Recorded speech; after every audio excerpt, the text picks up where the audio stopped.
So I decided I want to come early just to watch this video. That's right there. And now that I've played most of the game and now that I finished the game and played most of the DLC, I want to understand what the fuck is going on, okay? Because when I heard Mikela says that Rodan is her consort, but also her brother, I was confused. Clearly, there's something that I missed. And I am fighting Gaius, and I tried consort Rodan one time, and I was like, nope. So this is where I left off. The pig man, yeah, the piggy. I call him the warrior on this pig, and I call him ugly and annoying so many times. I had a crash out. You know what? Let me show you. This game is a prison. This word does a whole map. What the fuck? And crash out is incoming very soon. I'm done with this fucking bus. Oh, you're stuck. Oh, you're stuck. Aww. Yeah, nice. So fun. Yoo-hoo. And I'm dead. Yay. I have no life in my eyes. Okay, I'm giving myself 2 more tries. That did not count. That was a shitty run. No. That does not count too. Okay, I'm gonna do one last for real. Okay, one last. I swear to God, after that it's over. This game is a fucking prison, okay? And I had a fucking crash out. Okay, before I put the... Okay, wait. Do you see the life that is left? Do you see the fucking life that was left? It was 1 attack, not even half an attack. Like... and I crashed out. Like, literally, I crashed out. But even if I was fucking done with the game, I could not stop fucking playing. I was tired. I was not feeling good that day. And for some reason, I had to continue playing. It's a fucking prison, okay? You can never escape this game. I want to be free. Like, please, get me out of this game, please. I'm going off track. I'm supposed to watch this, and we are running out of time, so we're gonna do this right now. I want to understand. Do you understand the full story of Elden Ring? Are you good with the story so far, or are you gonna learn with me, okay? Okay, you sit down. All right, grab something to eat, grab something to drink. We're gonna try to understand what the fuck is going on in this game, because I don't understand. People are trying to tell me in the chat, and I'm like, what? Who? When? You probably know more about Elden Ring's lore than you know about the game itself, because this From Software title is notorious for its story, its world building, and its devoted players who quite honestly obsess over the details, which unfortunately the game gives sparingly. But I understand now why people are so invested. Elden Ring is one of the most lore-dense video games I've ever played, and while I was learning all about it, I couldn't help but get completely overwhelmed by how abstract, confusing, vague, and also how brilliant the story can be. That's why in this video we're gonna cut the BS. I'm gonna explain the entire story of Elden Ring and its new DLC, Shadow of the Erdtree, in as succinct of a video as possible while making it actually understandable through modern day analogy and a breakdown of the evidence we have of the facts of the world, its characters, and its rules, based mostly on item descriptions, dialogue, and trailers, which will give you the context you need to understand the full picture or die in the depths of Reddit trying. I don't think I've ever read the description of a weapon. Maybe that's why I don't understand what's going on. So, strap on in, grab your runes, your katanas, and your flasks, and let's get right into the full story of Elden Ring. Okay, epic music. I'm having PTSD seeing those bosses again.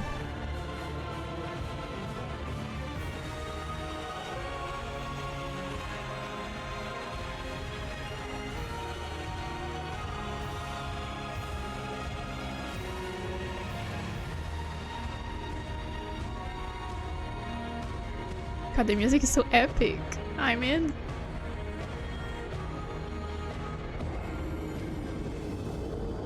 this game has tons of vague and confusing lore that is significantly up to interpretation, we're going to focus on what we do know. Long ago, something called an outer god, specifically this one known as the Greater Will, sent his lovely daughter, the Mother of Fingers, plummeting on a shooting star down to the lands between. It also sent, probably very much later on, a star carrying something called the Elden Beast. The Mother of Fingies is essentially a Discord server owner. I've not fought this boss yet. I've spoiled myself over one boss. Yeah, no, I did not kill him yet. Or you I think he's after. I think I can reach this area after killing Gaius. see, she would then go on to bestow the lands with the most horrifying motherfuckers you will ever witness. A bunch of fingers in the form of two main types. Finger creepers, which are just trying to finger people, I guess, and then the two fingers, which are basically Discord moderators who are dished out to be the guides and translate the words and wisdom of Daddy Greater Will, or maybe just the Mother's Will, who was informed by Daddy Greater Will. I don't know, but the two fingers were trying to communicate to the inhabitants of the lands between. Now, on the other hand, the Elden Beast, the thing that presumably came on a later shooting star, would eventually become the Elden Ring, which isn't exactly a ring as you and I understand those circular metal things you plop on your fingies. The Elden Ring is more like an extremely powerful item that creates order, or in other words, if the lands between itself was a video game. I'm 3 minutes in and I'm already confused. That's all I'm gonna say. It's already confusing as fuck. The Elden Ring would dictate the ability to change the settings Wait, we need subtitles. Okay. of that game, like Minecraft's difficulty setting or Ark's XP harvest and taming multipliers. You want to remove the ability for people to die permanently in the lands between? Uncheck this funny little destined death box, and suddenly you've just disabled dying, allowing people to respawn. Hopefully that illustrates what the Elden Ring actually is, because it took me a good while to understand it. It's not really a ring, it's a rule set. So this Elden Ring is here now. What happened to it? Who used it? Well, first what we know is that a race of dragons used the Elden Ring. For an entity to command the ring and to a degree become one with it, they had to become a god. Not in the sense that an outer god is a god, just a regular god by this definition. Then they needed what we call an Elden Lord. It's almost like Star Wars with the Sith and their rule of two. Needless to say, the first Elden Lord that we're aware of was a dragon called Placidusax. His god was Fucking kill that guy. a dragon god that we don't really know anything about, just that it had to exist and that he essentially served it. The god is the one who serves or embodies the Elden Ring, and the Elden Lord is the one who serves said god, protects them, and ensures the order or configuration of the ring remains as the god intends for it to be. The Greater Will, on the other hand, just seemed to want some kind of order for the ring. They don't necessarily care about which order it is, just that there is an order at all. It's almost like the Greater Will is a server provider company, and the eventual gods that create orders are server owners. All the peasant players just kind of have. Okay, that's a weird analogy, but I think I understand. Oh, hello, Dad. Welcome back. I hope you're well. Everybody's chilling. I'm a bit early, so I'm watching a video, and I'm confused already. It's supposed to explain to me what's going on, but I think I'm even more confused. My God, did I not grasp the concept of this game? To deal with the configuration the owner sets, and said owners could be open or closed-minded to suggestions in changing that order.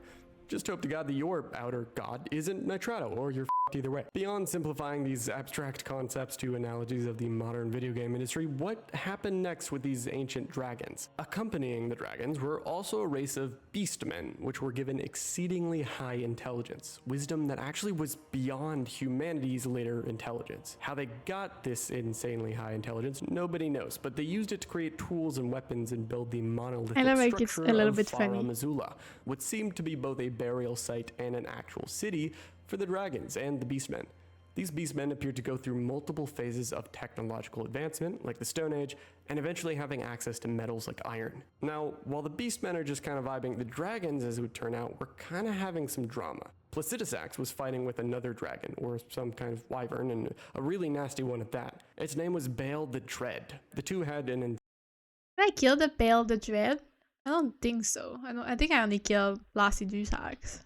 insane fight and had mutually serious injuries dished to each Baal the Dread? No, I will not fight this guy. Is he in the... Is he in the... Hi! Thank you for the follow. Lido Avelan, Lido Avelan, welcome, welcome. I don't think I've killed Bale the Dread. I don't even know if he's in the DLC or not. Each other. Where is Bale? Soba? Is he in main game or DLC? Cause I've been avoiding fucking dragons oh, it's in the DLC. Yeah, probably why I did not kill him yet. Nice to meet you as well. Welcome in. I'm trying to understand the fuck is going on in the game. Just for context, I'm maybe more than halfway through the DLC. Just for context, I've reached Consort for Dawn, but I did not fight him yet, and I'm trying to kill the guy that is on a pig and very annoying. Area is locked under a dungeon. Maybe that's why I did not. The ancient and first Elden Lord, Placidusax, was abandoned by his god, and so he was just like, all right, I guess I'll just get locked behind time and just wait for my god to return. So that he did. Whether he did it himself or some other force locked him away in time, I don't know. A meteorite eventually struck the city of Farum Azula, and this may have been a reason why it suddenly began to float into the sky, where it was engulfed in a seemingly never-ending storm, which, in combination with the meteor's damage, crumbled the city apart. Placidusax didn't care about any of this, obviously, because he was just chilling in his time vacuum, though definitely pretty mortally wounded. Around this era, there appeared to be a dynasty civilization which we know little about. They may have been the first actual humans in the lands between, along with other kinds of entities like the Onyx and Alabaster Lords, which were like stone people. This marked the end of the ancient dragon's reign, since with Farum Azula floating and being torn apart, their god gone, and their Elden Lord just chilling beyond time, what were they supposed to do in order to continue the purpose of the Elden Ring? The dragons decided to migrate to the snowy I've killed that guy. part of the lands between. Said dragons' descendants would eventually become the kind of modern-day dragons, and early on in the timeline, they fought a war against the giants. See, the modern-day dragons were residing in the snow until a race of fire giants came and said, PTSD. "No, we're gonna live here now instead." I'm having So the dragons were PTSD. chased off, and the giants settled in, where they would come to create smithing, or a giant version of smithing. They created a giant forge, or cauldron, or whatever you want to call this thing, which housed a powerful flame called the Flame of Ruin, a very strong flame, mind you. Around this time also, there were human astrologers that had an early society and were effectively just hanging out in the snowy mountains with the giants, seemingly without conflict. On the other hand, the Zamor civilization also developed in the snow, and they Can I make the video a little bit louder? Of course thing. hated the fire giants for some reason. Over time, Wait, it's because it's maxed.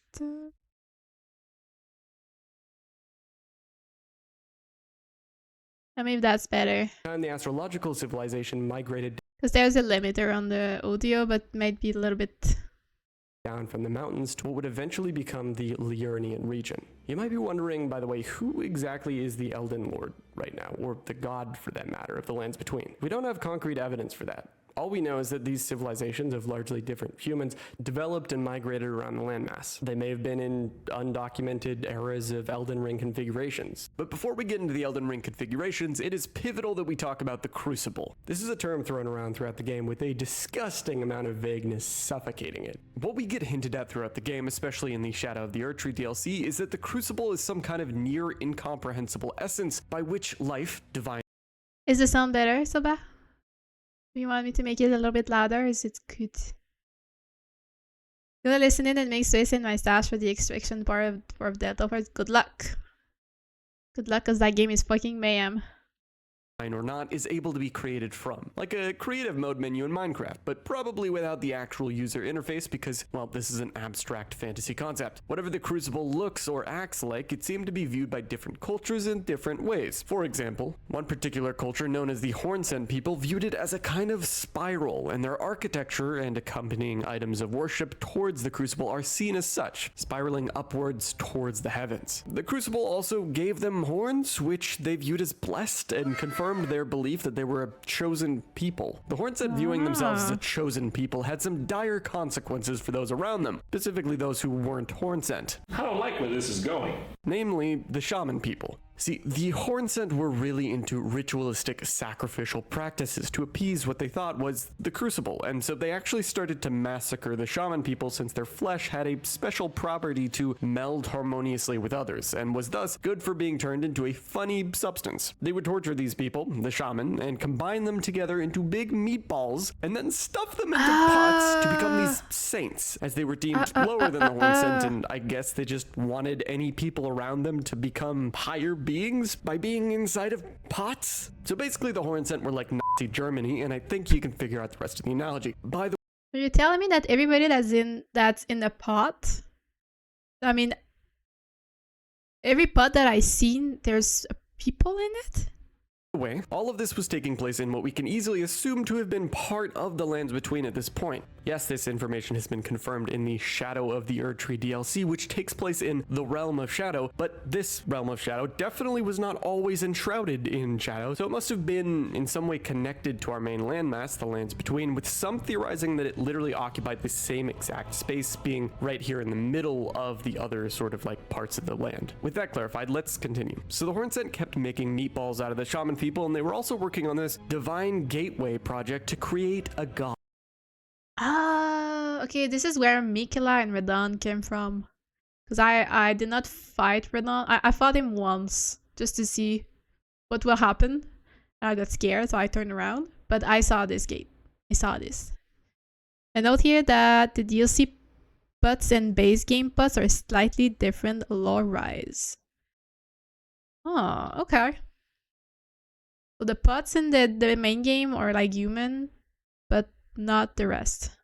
Odd. They seem to be using the shaman people to make the jars, and as well as to make the portal or gateway itself. There's also these bodies that are attached to the sort of like spiraling castle structure, which is what the Divine Gateway rests on top of. We actually see this thing in game as basically being constructed with loads of bodies attached, like effigies. This portal was presumably going to be used to make their Empyrean, their chosen candidate for godhood, a god. Her name was Grandam. Eventually, throughout all of the atrocities these Hornsent people were committing, at some point one of the peasant shaman people named Marika had enough. We don't know when, but Marika one day managed to make contact with the Mother of Fingers, Matir. It is theorized that Marika was able to contact Matir because of one of these hollowed ruins that can be found right next to the actual shaman village that Marika came from. Multiple NPCs say that the one who rings the bell has their fate guided by the stars, or that they'll be cradled by the Exalted Mother. So presumably Marika rang the bell, met the Exalted Mother, Matir, and was then chosen as an Empyrean herself. Again, a candidate, but seemingly by this separate divine entity. On the other hand, whether the Fingers chose the other Empyrean,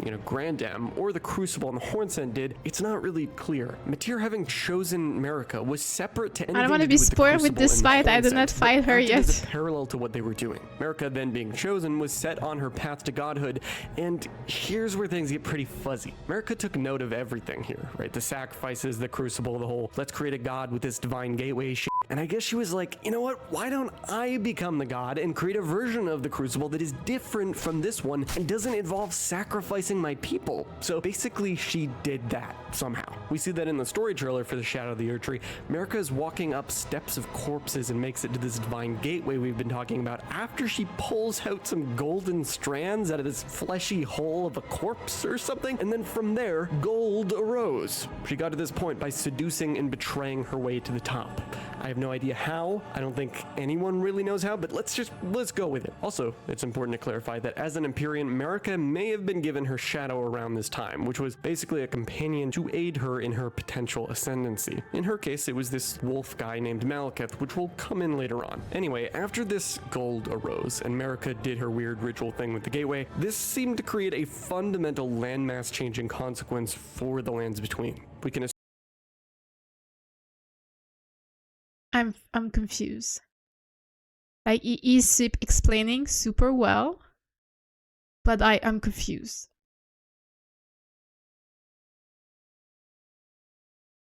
What? assume there was at this point beginnings of something called the Erdtree, and something we refer to as the shadow of the Erdtree called the Scattertree. Was the Scattertree created alongside the Erdtree? Could the Scattertree just be the Crucible?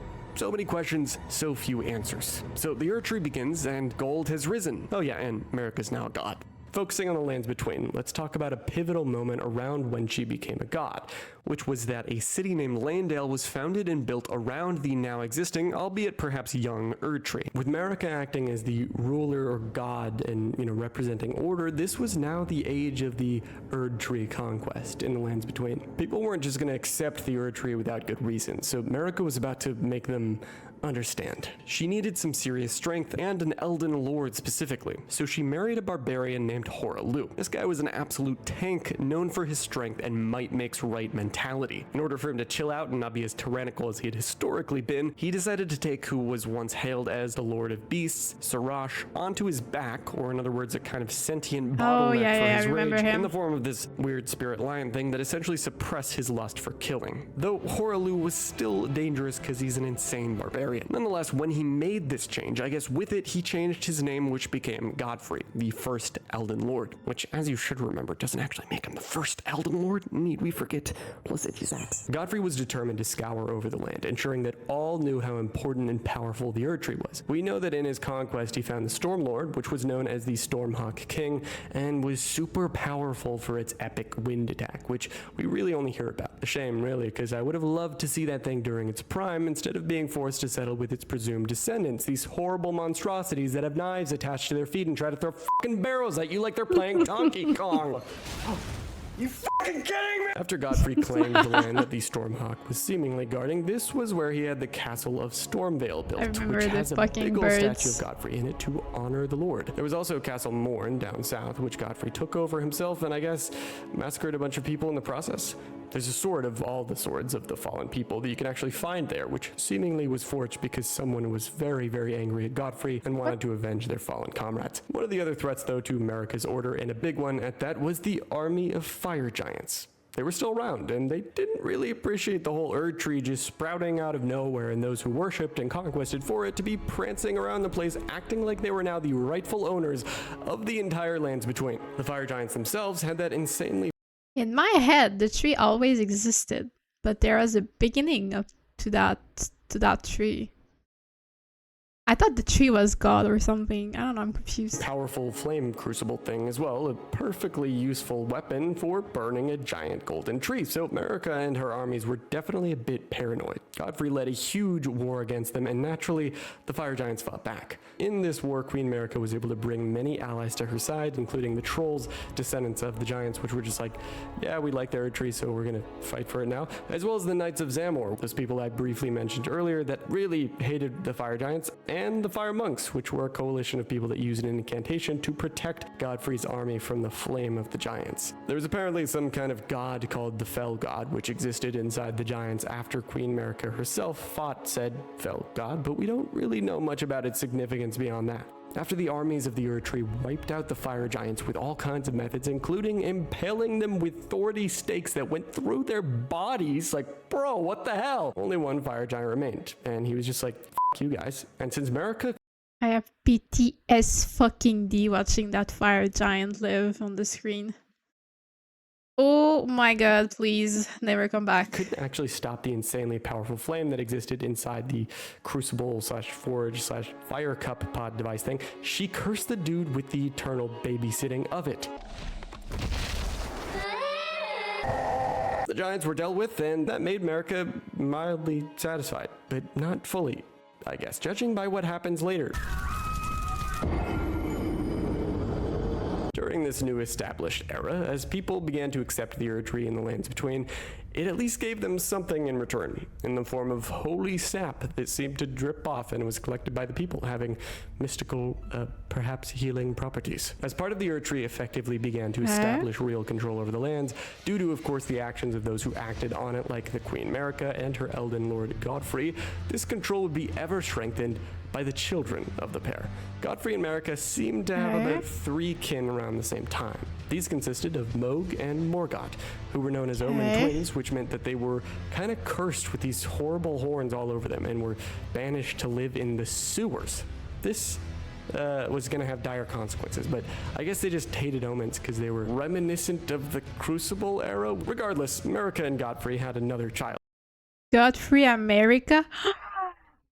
Do you think it's a subtle message? Oh my god, is it is a subtle message. Godfrey, America? Shit. Child named Godwin. Why did you just spin? Why did you just spin? What's that? What's the shirt? Oh, it's my fight against the fire giant. Oh my god. Breathe. Everything's fine. We're breathing. We're breathing.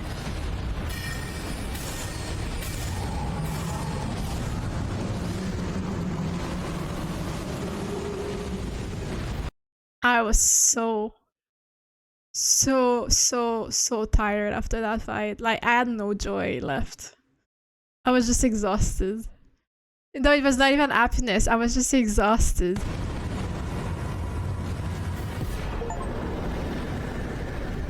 It took forever. I don't know which one took me longer. Mesmer or the fire giant. Oh my god. I wish I could feel happiness, but I'm so exhausted. See, I remember I was. Oh my god, it's over. The so pain exhausted. is over. I'm free. Damn. Memory lane. Thank you, Def. It took many streams. I think it's the same. I think I took the same time killing Mesmer and the fire giant. I almost cried today with Radon. Well, I understand you're insane. Again, congratulations for killing Radon. No, Melania, I give up. Melania, I give up. She may live her long life. She has never known defeat, and I'm not gonna defeat her. At some point as well, which was kind of their star angel child. Godwin the Golden was his title, and he helped to further establish control by this now golden lineage that he was a part of. See, as a result of being their kin, America's children were demigods, or in other words, half-gods, including Moog, Morgott, and of course Godwin. To tell you a little bit more about them, Moog was really pissed off about being banished to the sewers, so he turned to blood magic via the Formless Mother. Morgott was like, I know they hate me, but I still love them. And Godwin, well, he was just the special one and got special treatment. He seemed nice enough though. Were there more children from America and Godfrey? Who knows, but for now, those are the three to be aware of. You have 250 deaths to her? I don't know. Probably close to that too. More than the final boss? Shit. No, Melina is just because of her water flow dance, I gave up. I'm like, I'm not learning how to dodge this. It's too hard. And I just, I gave up. I tried though. Tried really hard. Like hours. But then I was too excited to go back to go in the DLC instead of just waiting. Maybe later at the end of the game I'll come back to see if I can do something. Yeah, it's so frustrating. I hate attacks that I cannot dodge. It pisses me off. And she has a couple of attacks that are really hard to dodge. All right, now if that was a lot to take in, I get it. Let's all take a deep breath so we can process all of the insane wizardry that just occurred. Let us now continue where we left off in the last chapter with the continuation of the golden lineage and where things really start to pick up. Remember way back near the beginning when I was talking about the astrologers that came down from these snowy mountains to a western region that would later become Liurnia? Well, those people had progressed quite a lot since I last talked about them. There was the Carian royal family, and then there was the Academy of Raya Lucaria. They were separate initially, but one of the Carian royals, a woman named Renala, brought the two factions together. She just had, ultimate riz. Renala was seemingly a princess, along with her younger sister, Rolana. Each of them had some kind of magical... By the way, it did not last long because I killed her pretty quickly, but I love the fight with her sister, Relana. Moon, meaning that there were moon twins. Rolana would later take both of Her fight, so good looking. these for herself, but that's DLC territory. At some point, once the then established sort of golden order, golden lineage was in full force, the armies of Queen Marika tried to liberate or take control of Liurnia. But the prideful Liurnians would not have it. There was a huge war that commenced, and one of the big players in said war was a man that seemingly came out of nowhere, Radagon. This dude is really important. Perhaps coming into existence at the birth of the Golden Order configuration itself, he has a very strange connection to Queen Marika. Radagon himself is Queen Marika, embodied as another person, in this case a man. How might this work? Did they do mitosis? No clue. Regardless, this Radagon of the Golden Order fought against Rennala in battle during the Liurnia Wars, and by the end of the Second War, yes, there was a second one, Radagon was just like, okay, I'm gonna make the war stop by drinking this so-called celestial dew at the Church of Vows and profess my love for Rennala, thus ending the wars and uniting both sides. And then he actually did it. Cool? So then both the people of Liurnia Radagon and Rennala? They... What? You have beef with Rellana? Why? Was she hard to kill? I don't know, it went super well. It took me a couple of times and I killed her. And I just loved her attack. And she fought like a ballerina a little bit, and I loved that fight. Liurnia and the Golden Order were peacefully united, and everyone lived happily ever after. Oh wait, this is a FromSoft game. So Radagon and Rennala smashed. They had 3 kids. Radahn... See, I missed that information. Because I knew that she was Rani's mother. But I did not know that Radahn was his brother? Her brother? Ranni and Rykard. Radahn became a general of the Red Mane forces in Caelid to the southeast. Ranni took after her mother and studied sorceries, and Rykard went on to become a justiciar who led inquisitors that tortured those considered heretics to the Golden Order. Speaking of the Golden Order, remember the Elden Lord Godfrey? Well, he was starting to lose his grace around this time, which America seemed to create when gold arose in that cursed portal of bodies. Grace was extended by America to everyone except the Hornsent, and eventually was temporarily taken from the Tarnished, which Godfrey was becoming. After fighting America's wars and pretty much cleansing the land of all major conflict, the hue from Godfrey's eyes started to fade. As his usefulness came to an end, Queen America had a plan. After questioning the Greater Will and the meaning of everything, she said, I'm confused. If...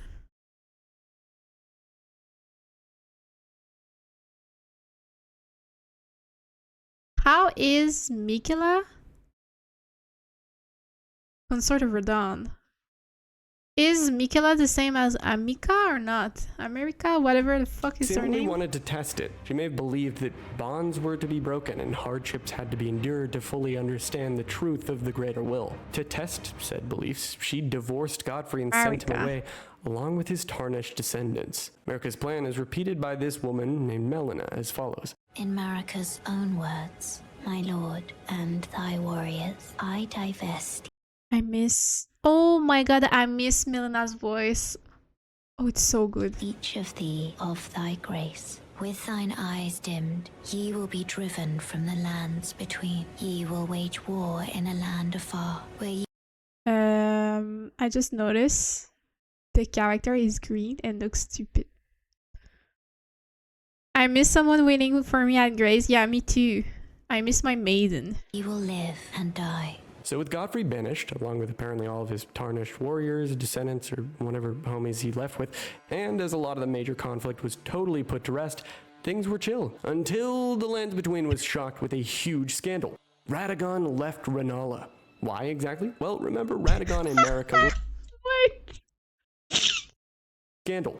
Radagon left Rennala. Why exactly? Well, remember... Oh wait, I missed it again. Was shocked with a huge scandal. Radagon left Rennala. Why? Oh my god, that is hilarious. Shout out to Needy the Noodle for that little stab to Oh my god. Exactly. Well, remember Radagon and Marika were possibly the same being at this point somehow, just split into a guy and a girl. So Marika wanted to merge back into Radagon, which would explain why he suddenly left Rennala. If you recall, he kind of came out of nowhere in the first place back when he led the people into battle while fighting against the Carians, initially, inevitably later uniting the two houses. Regardless, after leaving Rennala, Radagon married Queen Marika and had kids. Is this asexual? I don't know. And if there weren't already too many demigod names starting with M, oh boy. I thought Melania, is that the fucking girl I'm talking to at Red the hair. campfire? No, Who is she? that's Melina. Dude, Melina, Melania, America. How the fuck is anyone supposed to Renala, Relana. Pray to the outer gods so you don't have half as hard of a time as I did trying to desperately remember the names of these characters early on in my journey as a wee little tarnished. America and Radagon's new kids, a set of twins, were kind of weird. Mikola was cursed Wait, Melania and Mikola are twins? with eternal squeaker syndrome. He looked like a kid for life and wanted to help his sister. Said sister, Melania, was cursed with scarlet Mikola is a guy? I don't understand anything. Wait, what? rot inside of her and cared very much about protecting Mikola. That said, apparently in Elden Ring, you should not have twins, especially not with yourself. America also had a son named Mesmer as well, and also seemingly had another child named Melina. There's no direct named evidence for this whole Melina theory, but with the Erdtree DLC and Mesmer's item description saying he had a little sister, it is now more heavily implied than ever. Melina, most likely, went on to become the Glowmite Queen, which I'll talk about a little later on. Back to Mesmer though. Like Melania and Mikola, he was also cursed. Mesmer had a writhing snake inside of him, and Marika decided, I'm gonna pluck out your eye and put in place a golden eye, which will seal your stupid snakes inside you and make you chill. But apparently this wasn't enough to stop the snakes from coming out or something, so out of fear of this cursed snake shit, she I'm so fucking tired of seeing Mesmer as well. sent him to the land or realm of shadow where he was to tie up some loose ends. Remember the horrible Horns End people and massacred Marika's people long before she became a god? Well, they were still alive, and she really thought that they shouldn't be alive anymore because of what they had done in the past and were maybe even still doing to a degree. So to kill two birds with one stone, she sent Mesmer to the region she had arisen from with an army, and utilizing these huge fire golems that wielded a very powerful flame, one which was powerful enough to burn body and soul, Mesmer basically burned the ever-living shit out of the Hornsend people and torched their main capital city, Belarus. In this process, though, Marika seemed to seal off the region, making it permanently in the shadow of the Erdtree, and now a very difficult place to travel to because it's as if the landmass was a part of the land between 1 second and then the next it was just poofed, becoming the realm of shadow. I guess going with Mesmer on the crusade was a few people, including Renala's sister, Relana, who very much wanted to help Mesmer massacre the Hornsend and was considered his blade or protector, but also coming with him was a guy named Gaius, a friend of Radon, who was the leader of Mesmer's men, his commander. And real quick, Disgusting speaking of the men bus. that made up this army, many of them were on board with the massacre genuinely, but then a lot of them may have been sent there against their own will, with some suggested to have been prisoners. This would totally make sense, since not only would the whole crusade be killing two birds with one stone, it would be killing three, because Marika would be first. Leah, that's what I look like when I'm marching to the refrigerator in the middle of the night to chug a pineapple juice. That is very specific, but we get the image. There's your little warhog friend. Oh my god, such a bitch. Okay, I'm gonna finish part 4 of the video, and I'm gonna finish that video on my next Elden Ring stream because I need to get into Expedition. Killing the Hornsend, second, getting rid of her very dangerous child Mesmer, and third, banishing a load of prisoners or unwanted people in the lands between. So after Marika did this, things may have been pretty chill, but the reality of the golden lineage meant that one day she would be replaced, probably. One potential candidate to replace her was Mikola, who was an Empyrean. He made a vow to his half-brother, Radon, saying this: Lord brother, I'm going to be a god. So they're half brother and sister? That's fucking incest. If we honor our part of the vow, promise me you'll be my consort. I'll make the world a gentler place. Radon probably seemed pretty cool to Mikola, and in appearance he was probably just as young as Mikola at this point, making them very obvious peers. And again, half-brothers. Radon was generally a nice demigod, and I could see why Mikola would respect him heavily, but to go as far as wanting him to be Mikola's Elden Lord / King Consort whenever Mikola eventually would become a god after becoming an Empyrean, that's something. What exactly are the terms of this vow? Unexplained. Was Mikola really into guys? Unexplained. Will there be an uptick of Rule 34 results after people fully catch wind of this? Yes. Unexplained. One thing we can almost definitively say for sure is that Mikola loved his sister a lot and was very invested in trying to find a cure for her kind of major problem. Melania also loved Mikola very much and devoted herself to being his blade or protector, with the two of them compensating for each other's flaws. They were both candidates for godhood, Empyreans, as so many of the offspring of Marika seemed to be, including, once Marika later married Radagon, Ranni. Remember the character I talked about like over 5 minutes ago that I barely elaborated on? Well, Ranni, the sister of Radahn and Rykard, became an Empyrean once her father Radagon married Marika. So both she and Mikola and Melania, now Ranni's half-siblings, were all given 2 fingers to help guide them in their potential ascendancy to godhood. The 3 were also presumably given shadows, and we know that Ranni's shadow was a wolfman dude thing named Blythe. Taking a step back from the Golden family though for a minute, we ought to mention the Godskins, because they're pretty important both as a player, holy shit this fight sucks, and in the grand scheme of the lore. To put it simply, remember Mesmer's sister Melina? Well, she is very likely, due to a shit ton of evidence, the Gloam-Eyed Queen. Said queen was known to be an Empyrean chosen by the Fingers, which would definitely further add to the evidence of her being Melina. But also, for whatever reason, Marika seemed to cast Melina out. I guess she was cursed too. So if she was kicked out of the royal family and she also was the Gloam-Eyed Queen, then she was later responsible for some pretty crazy stuff. See, the queen made these things called Godskin apostles, followers that were made from weird artificial means, and they wanted nothing more than to slay gods, wielding the power of destined death. They primarily used a black flame incantation in combat, which, due to the destined death imbued in it, was able to slay gods. Who they slayed? I'm not sure. We may or may not have the actual names of these gods that they I don't care about him, but this guy, bleh. Apparently slayed and may or may not have made clothes out of, but they're pretty menacing nonetheless. I mean, just look at this midsummer looking ass village later on. Like, what the f is this? With the Godskins being a threat to the Golden lineage, Marika sent her shadow Malekith to destroy them. Malekith fought and killed the Gloam-Eyed Queen, or if Melina is in fact the same person, burned her but didn't kill her entirely, because somehow in the way future when you're actually playing the game, Melina is a spirit ghost lady thing that follows you around and talks to you. Anyway, to further prevent anyone from wielding destined death to kill any more gods, Marika sealed away the destined death rune itself, which was previously part of the Elden Ring configuration, with Malekith to guard it, sealing the rune in his sword. With the destined death rune then removed from the ring, this essentially created an entirely new configuration, or death rune then. Destined Death, Skibidi Ring, Gunnar Mode, Ranni Waifu, Destined Cringe, Elden Chicken Wings, Elden Disrespect, Dragon These Nuts, Gamer Subs, Frenzied Flaming Cheetos. Removed from the ring, this essentially created an entirely new configuration or order of its own, which may have been Marika and the Fingers' goal all along, what we refer to as the Golden Order. Was this Golden Order going to last long? Maybe, or maybe if you're Ranni, you really don't want to become a god and despise the fact that you're an Empyrean and decide, hey, I'm going to kill my half-brother and do this insane satanic ritual to ensure that I don't have to remain beholden to this stupid god crap. So remember Godwyn, Marika and Godfrey's son? Well, he was just doing shit, being a pretty cool guy, before these Black Knife assassins who were hired by Ranni to go and steal. It's crazy. Ranni's a redhead, and I don't think we saw that anywhere, because we only saw her as a doll, and then we only see her burned body. But she's a fucking redhead.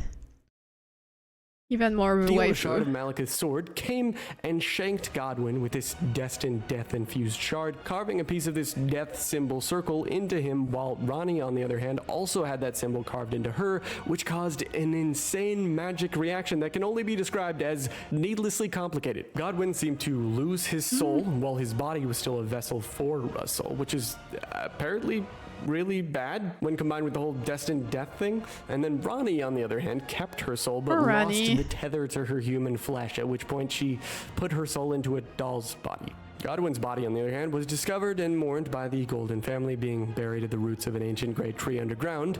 Unfortunately, while Ranni's body is just hanging out on top of a tower still, Godwyn's body became an eldritch horror because of the circumstances of his death and spread an entirely new thing called Deathroot all around the lands between. Following the tragic death and spreading of her son, Marika was distraught.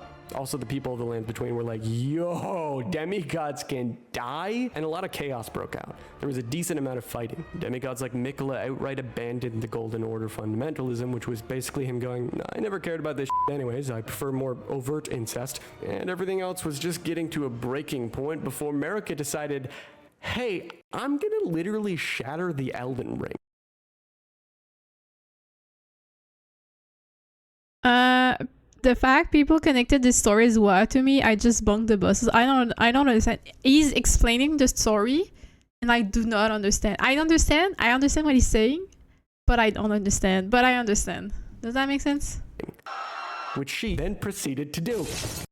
Okay. To recap this insane and very long chapter, America shrouded what seemed to be part of the previous Lands Between in shadow, the shadow of the Erd Tree. Some people stayed in the Land of Shadow, some people stayed in what we know as the proper Lands Between. The demigods mostly all just seemed to be trying to chill out and get by, while Miquella was doing some really weird shit, making vows to do some incest stuff with Radon, which may or may not have been consensual, while Mesmer was sent off to massacre the Hornsent people, which probably had it coming considering what they did to America's people back in the day. Then Godwin was assassinated, Ronnie became a doll, and America shattered the Elden Ring, marking the end of an era and the beginning of a new one.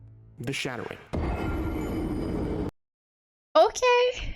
I see. Okay. Okay, I like the little recap at the end. Okay. My god, there's still 20 minutes left. It's already a lot. And I read books that have a lot of characters and a lot of stories and backstories and, you know. But this confuses me, and I don't understand how people manage to make a storyline with just the tiny bits of information scattered here and there. My brain can't handle this much information. It's a lot. It's definitely a lot.